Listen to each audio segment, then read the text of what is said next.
Hi, I'm Becky Amble. Welcome to the Management Minute. I wanted to share some background information with you on nonverbal communication and what makes it so important.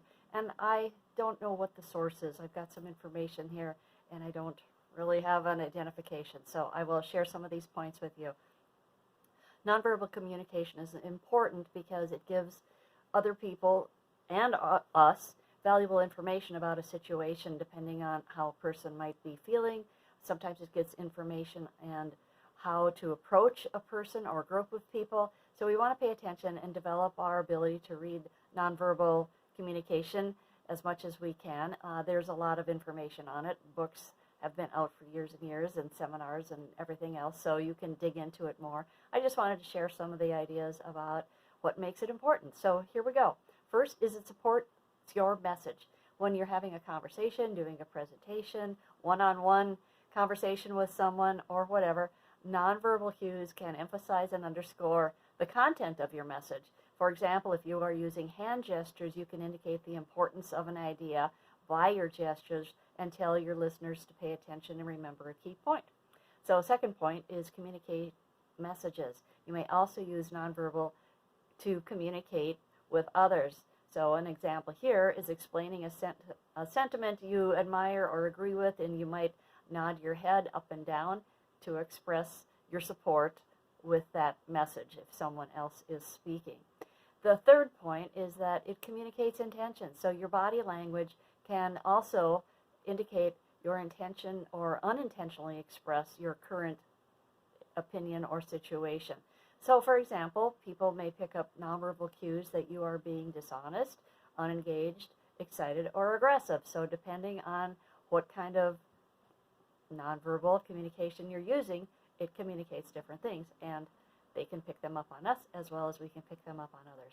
A fourth point is that it conveys feelings. So you can use nonverbal communication to show your feelings such as disappointment, relief, happiness, contentment, and more. Much of that would be visual from your face kind of messages, but also through your body posture and what you're doing with your body. A fourth point, or fifth point I think we're on, is that it offers support. So nonverbal communication or cues can also be a great way to show support of someone else's message.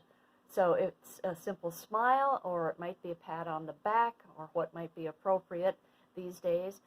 Actions speak louder than words in many cases. So the other thing is that our nonverbal communication is more believable than our words. So if we are being incongruent, what is going to mean the most is our nonverbal communication. Another aspect is that nonverbal communication showcases your personality. So nonverbal communication is a great way to show who you are, what your real personality is. So for example, a kind and optimistic person might frequently smile and use open body language and other friendly touches. And the opposite might be true if a person isn't very friendly or if they're pessimistic.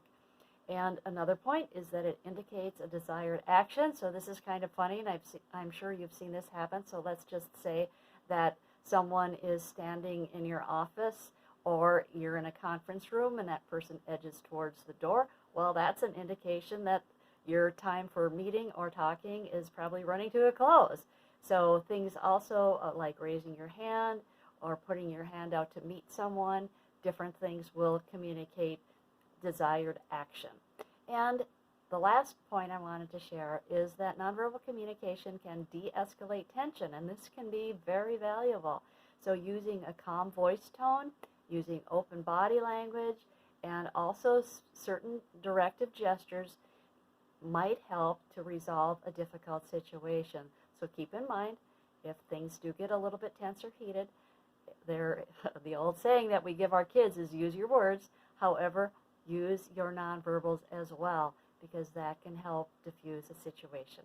So those are some ideas about what makes nonverbal communication useful, important, and valuable.